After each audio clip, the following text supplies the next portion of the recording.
நம்ம பொன்னில்சன் சார், நீங்கள் எப்படி பார்க்குறீங்க இந்த தேர்தலை ஒட்டி மையமாக வைத்து இவங்க எப்படி கட்சிகள் தயார்படுத்திட்டு இருக்கிறாங்க?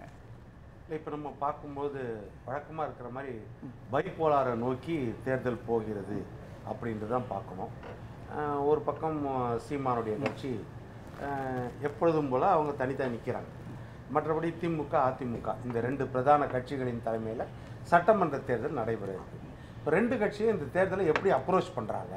ஏன்னா தேர்தலுக்கு இன்னும் ஒரு 4-5 மாதம் 6 மாதம் தான் இருக்குது.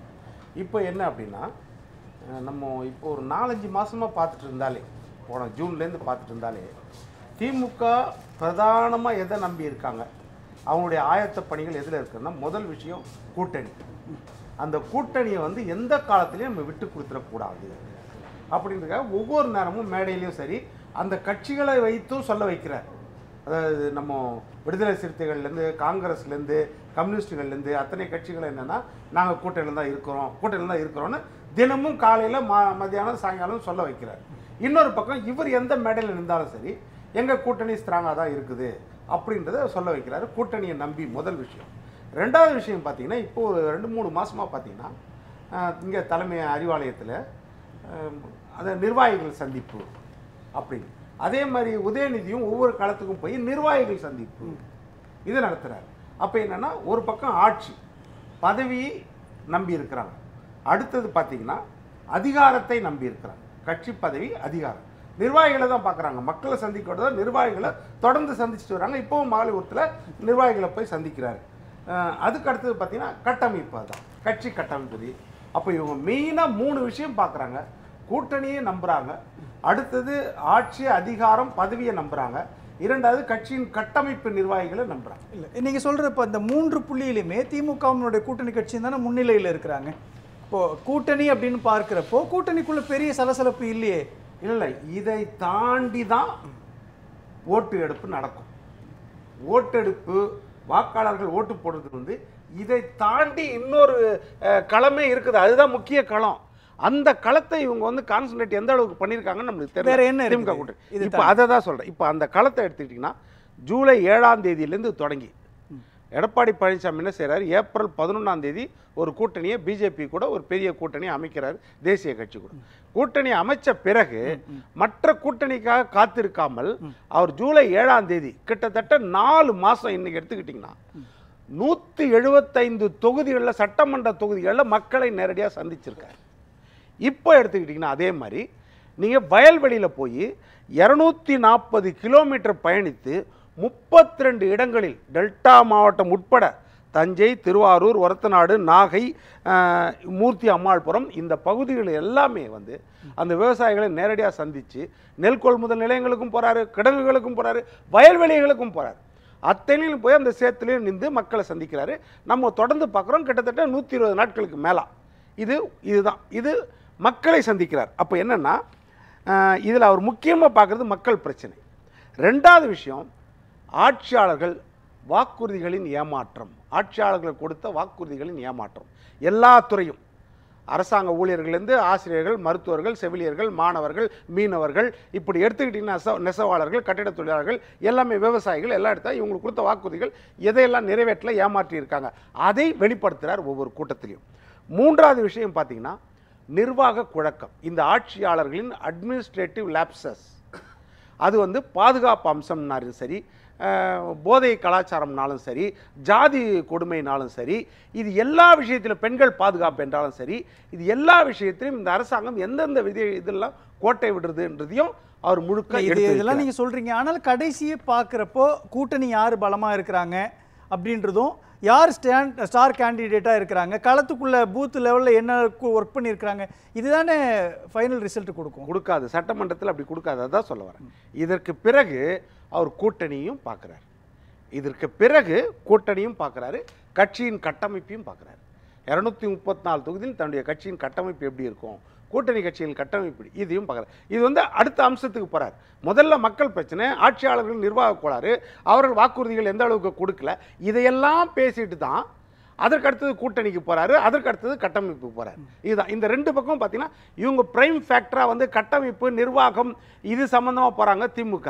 இவர் மக்கள் பிரச்சனை, ஆட்சியாளர்கள் நிர்வாக கோளாறு, கூட்டணி கட்டமைப்பு அப்படின்னு இந்த ரெண்டுமே பிரிஞ்சு பார்த்தீங்கன்னா அதிமுக சைடு என்டையர்லி டிஃப்ரெண்ட்டாக போகிறாங்க, திமுக சைடு என்டையர்லி டிஃப்ரெண்ட்டாக போகிறாங்க. இது ஒரு பக்கம் இது நடக்குது, பைபோலார் அப்படின்றது. இதில் முக்கியமான விஷயம் என்ன பார்த்தீங்கன்னா, இப்போ நம்ம அவர் சோமு சொன்ன மாதிரி தனியார் பல்கலைக்கழக திருத்த மசோதான்றது தொடர்ந்து இந்த ஆட்சியில் வந்து ஒவ்வொரு கட்டத்திலையும் ஏதோ ஒரு மக்கள் விரோதமான மசோதாவை கொண்டு வந்து சில நேரம் அது நிறைவேற்றப்படுகிறது, சில நேரம் அது வாபஸ் பெறப்படுகிறது. அதாவது 12 மணி நேர வேலை திட்டம் முதற்கொண்டு விவாதம் இல்லாமல் கொண்டு வரப்பட்ட மசோதா 12 மணி நேரம் வேலைக்கு உரிமை கொடுக்கிறது. திருமண மண்டபங்களிலும் விளையாட்டு மைதானத்திலும் மது சப்ளை பண்ண அனுமதி கொடுப்பது. இதில் வந்து பார்த்திங்கன்னா திருமண மண்டபத்தில் மட்டும் அவங்க அதை வந்து நிறுத்தி வச்சாங்க 2வது. அதற்கு பிறகு பார்த்திங்கன்னா இப்போது பள்ளிக்கரணை ராம்சார், அதாவது பாதுகாக்கப்பட்ட சதுப்பு நிலை அதாவது 1971 ஈரானில் போட்ட ஒப்பந்தம் அது. இல்லை இதெல்லாம் ஓகே சார், இது எலெக்ஷனுக்கு தயாராகிறதுக்கான முயற்சியா? இது எலெக்ஷனுக்கு எப்படி தயாராகிறது இதுதான் முக்கியம். இல்லை நம்ம எவ்வளோ பேசினாலும் கூட கூட்டணி ரீதியாக திமுக தானே பலமாக இருக்குது, அதை அக்செப்ட் பண்ணிட்டு தான் ஆகணும். பாஜக அதிமுக கூட்டணி கூட யார் இருக்கிறாங்க? இல்லை எந்த விதத்தில் பலமாக இருக்குதுன்னு. இப்போது கூட்டணி மட்டுமே பலம்னா நீங்கள் காலை உணவு போடவே வேண்டாமே. இல்லை அது அவங்களுடைய ஸ்கீம் தானே, அவங்களுடைய திட்டம் தானே. இல்லை வேணாம், கூட்டணி தான் ஸ்ட்ராங்காக இருக்குது. எதுக்கு மக்கள் வரி? அதுக்குன்னு அரசாங்கம் இப்போ தெரியுதா கூட்டணின்றது ஒரு ஆடட் அட்வான்டேஜ் தான். அபவ் 30% கையில் வச்சிருக்கிற 2 கட்சிக்கும் கூட்டணின்றது ஆடட் அட்வான்டேஜ் தான் ஒழிய மக்கள் பிரச்சனை தான் முதல்ல. அதுவும் சட்டமன்ற தேர்தலில் எதிர்ப்பு வாக்குகள் எக்கச்சக்கமாக இருக்கும். ஆதரவு வாக்குகளை விட எதிர்ப்பு வாக்குகள் அதிகமாக இருக்கும். ஆதரவு வாக்குகள் உங்கள் பாரம்பரிய வாக்குகள் அப்படியே போகும், அதில் 0.5% மாறினா உண்டு. மற்றபடி ஆட்சி மாற்றம் ஏற்படுதுனாலே நடுநிலை வாக்காளர்கள் அந்த வாக்குகள் வந்து எதிர்ப்பு வாக்குகள் தான், ஆதரவு வாக்குகள் பெருசளவு இருக்காது. ஆட்சியாளர்கள் மேலே இருக்கிற அதிருப்தி எதிர்ப்பு வாக்குகள் தான். அதுதான் அந்த வாக்குகளை அறுவடை செய்யக்கூடிய இடத்துல பிரம்மாண்ட கட்சியாக முதன்மை கட்சியாக அதிமுக இருக்கிறது, அது கூட்டணியில் பிஜேபி இருக்கிறது. இப்போ இல்லை ஒரு சொன்ன மாதிரி இந்தியா கூட்டணி எடுத்துக்கோங்களேன், விசிகா இருக்குது, 2 கம்யூனிஸ்டுகள் இருக்கிறாங்க, காங்கிரஸ் இருக்குது, திமுக இருக்குது, அது இல்லாமல் சிறிய சிறிய கட்சிகள் இருக்கிறாங்க. இந்த பக்கம் என்டிஏ கூட்டணிக்குள்ளே பாமக உள்ளே இருக்குதான்னு பார்க்குறப்போ அது இல்லை. அதுக்கான நிலைப்பாடு என்னன்றது தெரியல. நல்ல எக்ஸாம்பிள் சொல்லிட்டார் ரீகன். கடந்த 2024 என்டிஏ கூட்டணியில் அடையாளம் தெரியக்கூடிய கட்சிகள் யார் சொல்லுங்க? பிஜேபியை தவிர. பிஜேபியை தவிர இப்ப நீங்க சொன்ன மாதிரி அடையாளம் தெரிந்த கட்சிகள் எந்த கட்சி? இல்ல சார், நான் கேக்குறது என்னன்னா, இல்ல நான் என்ன சொல்றேன், பாமக தொடருது. இல்ல என்டிஏ கூட்டணியில பாமக தொடருது. நான் இங்க கேக்குற தேசிய அளவுல நான் சொல்றேன், தேசிய அளவுல என்டிஏ கூட்டணியில நிதிஷ்குமாரையும் நீங்க தமிழ்நாட்டில் பாமகவும் தெரிய அடையாளம் தெரியக்கூடிய தேசிய அளவுல எந்த கட்சி பெரிய கட்சி? சந்திரபாபு நாயுடு. அவ்வளவுதான், சந்திரபாபு நாயுடு. ரைட், நீங்க சொன்னது. இந்த சைடு பாத்தீங்கன்னா இந்தியா கூட்டணியில் எடுத்தீங்கன்னா, இந்திய கூட்டணியில் எடுத்துக்கிட்டீங்கன்னா காங்கிரஸ் மட்டும் இல்லை, அரவிந்த் கெஜ்ரிவால், மம்தா பானர்ஜி, அகிலேஷ் யாதவ், அப்புறம் ஆர்ஜேடி, சமாஜ்வாடி, அப்புறம் வந்து ஃபருக் அப்துல்லா கட்சி, அப்படியே இங்கே தமிழ்நாட்டில் ஸ்டாலின் கட்சி, திமுக, எல்லாமே பெரிய பெரிய பெரிய கட்சிகள் தான் இந்திய கூட்டணி. அப்போ இந்திய கூட்டணி ஏன் தோத்துச்சு? அதுவும் 3வது முறையாக கன்சிஸ்டண்டா எதிர்ப்பு ஓட்டுகளை தாண்டி. இப்ப கூட்டணி மட்டுமே வந்து தீர்மானிக்க கூடியது கிடையாது. இப்ப கூட்டணி மட்டுமே தீர்மானிச்சா அங்க பாஜக என்டிஏ கூட்டணியில பாஜக ரொம்ப பலமான ஒரு அமைப்பா இருக்குது. மோடி அமித்ஷாவுடைய தேர்தல் யூகங்கள் லாஜிக்கா ஜெயிச்சுட்டு வருது, அவங்களுடைய ஒரு காரணமா பார்க்கலாம். ஆனா இந்த பக்கம் பார்க்குறப்போ என்டிஏ கூட்டணி, தமிழ்நாட்டுக்குள்ள இருக்கக்கூடிய என்டிஏ கூட்டணி பாமக ரெண்டா இருக்குது. அதிமுகவுக்குள்ள உட்கட்சி பிரச்சனை இருக்கு. கட்சிகளே நான் பேசல. இல்ல நான் கேக்குறேன், தேசிய மாநில ஒப்பீடு பார்க்கறப்போ பிஜேபி ஸ்ட்ராங்கா இருக்குது, காங்கிரஸ் ஸ்ட்ராங்கா கிடையாது. அப்போ காங்கிரஸ் பலவீனமான கட்சி. நான் மாநிலத்துக்குள்ள வரேன், இதே மாதிரி அதுதான் ஒப்பீடு சொல்றேன். இல்ல பொண்ணு மாநிலத்துல ஒப்பீடுனா பாமக எடுத்தீங்களா? பாமகக்குள்ள என்ன சொல்றேன், டாக்டர் அன்புமணி ராமதாஸ் ஒரு நிலைப்பாடுல இருக்கிறாரு, டாக்டர் ராமதாஸ் ஒரு நிலைப்பாடு, விடுதலை சிறுத்தைகள்லயும் திரும்ப ஒரு நிலைப்பாடுல இருந்தாரு, ஆதிவார்ஜுனா ஒரு நிலைப்பாடுல இருந்தாங்க. அவர் தாவேக்குள்ள போயிட்டாரு. அந்த அதிருப்தியாளர்கள் அதே மாதிரி சாம்சங் தொழிலாளர் ஒரு நிலைப்புல இருக்காங்க, கம்யூனிஸ்ட் ஒரு நிலைப்பாடுல இருக்காங்க. அதுல சவுந்தரராஜனுடைய நிலைப்பாடு தான் சாம்சங் போராட்டத்தினுடைய நிலைப்பாடு. அதுதான் கம்யூனிஸ்டுகளுடைய நிலைப்பாடு. நான் கேட்கறது இல்ல ஒரே நிமிஷம் சார், என்டிஏக்குள்ள பாமக இருக்குது, யார் இருக்கிறா உள்ள? டாக்டர் ராமதாஸ் இருக்கிறாரா, doctor Anbumani Ramadoss? Sir NDA கணக்கே அவங்க முடிஞ்ச பிறகுதான் தெரியும். அவங்க எந்த கட்சி இப்ப நாங்க கூட்டணியில் இருக்கிறோம்னு சொல்ல, அவங்க வந்து தேர்தல் நெருங்கும் போது தான். அதாவது இப்பவும் சரி, கூட்டணி இலக்கணமே என்னன்னா தேர்தல் நேரத்திற்கு கொள்கை கிடையாது, வெற்றிக்கான ஒரு வியூகம் தான், அவ்வளவுதான். முதல் விஷயம், கூட்டணி அப்படின்ற விஷயத்த மறைமுகமாக பேசிட்டு இருப்பாங்க, யாருனாலும் யார் கூடனாலும் பேசிட்டு இருப்பாங்க. ரெண்டாவது, தொகுதி ஒதுக்கீடு எத்தனை சீட்டு அப்படின்றத யாருனாலும் யார் கூடனாலும் பேசியிருப்பாங்க. பொருளாதார அடிப்படையில் உதவ முடியுமா, இதையும் யாருனாலும் யார் கூடயும் பேசிட்டு இருப்பாங்க. நாலாவது, எந்தெந்த தொகுதி, இது இது எல்லாமே எப்போ பேசுவாங்க, தேர்தலுக்கு ஒரு 15 நாள் முன்னாடியோ ஒரு மாதம் முன்னாடியே தான், அவ்வளோதான். இந்த நாலுமே நம்ம இந்த கூட்டணி கூட்டணி கூட்டணி இயல்பா வர இப்போ உங்களுக்கு தெரியாது கிடையாது, இயல்பா ஒரு சந்தேகம் வரும் இல்லையா?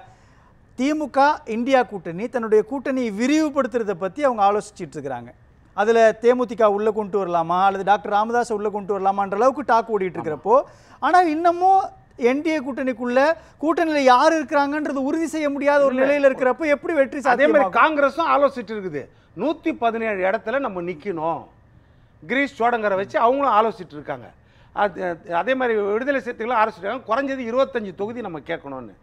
சண்முகம் ஐயா கம்யூனிஸ்ட் தலைவர் அவரும் ஆலோசிச்சுட்டு இருக்காரு. என்னன்னா, நம்ம சுதந்திர இந்தியாவில் நம்ம 1925 கட்சி ஆரம்பித்த இந்திய யூனியன் முஸ்லீமுக்கு இந்திய யூனியன் கம்யூனிஸ்ட் ஆரம்பித்த பிறகு, மார்க்சிஸ்டும் அதுக்கப்புறம் வந்த பிறகு, இது வரைக்கும் இவ்வளவு குறைஞ்ச சீட்டில் எந்த மாநிலத்திலையும் நம்ம அட்ஜஸ்ட் பண்ணின்னு இருந்ததே கிடையாது. திமுக எங்களை நம்பிக்கை தான் ஜெயிக்குது, அதனால் இந்த இடம் இந்த அட்ஜஸ்ட்மெண்ட் கிடையவே கிடையாது, அதிக தொகுதி தான் கேட்போம். இதையும் இவங்க கன்சல்ட் பண்ணிட்டு தானே இருக்காங்க. இப்போ இதெல்லாம் முடிவு வந்துருச்சா? கூட்டணின்ற வார்த்தையே இது இன்க்ளூடட் தானே, இன்க்ளூடிங் தொகுதி ஒதுக்கீடு, இன்க்ளூடிங் எந்தெந்த தொகுதி, இன்க்ளூடிங் பொருளாதார உதவி, இதெல்லாம் சேர்ந்தது தான் இப்போ லேட்டஸ்ட்டாக வந்துச்சு. இதெல்லாம் சேர்ந்தது. நீங்கள் வெறும் கூட்டணின்ற வார்த்தையை மட்டும் பயன்படுத்துகிறோம், தொகுதி பங்கீடு முடிஞ்சிருச்சா? அது மட்டும் தேர்தல் நேரத்தில் தான் சொல்லுவாங்கன்னா இதுவும் தேர்தல் நேரத்தில் தானே. கூட்டணின்றது 5 வருஷத்துக்கு முன்னாடி அவர் சொல்லிடுவாங்க. அது வேணா திமுக கூட்டணியில் இருக்கலாம், அந்த மாதிரி கண்டினியூஸாக.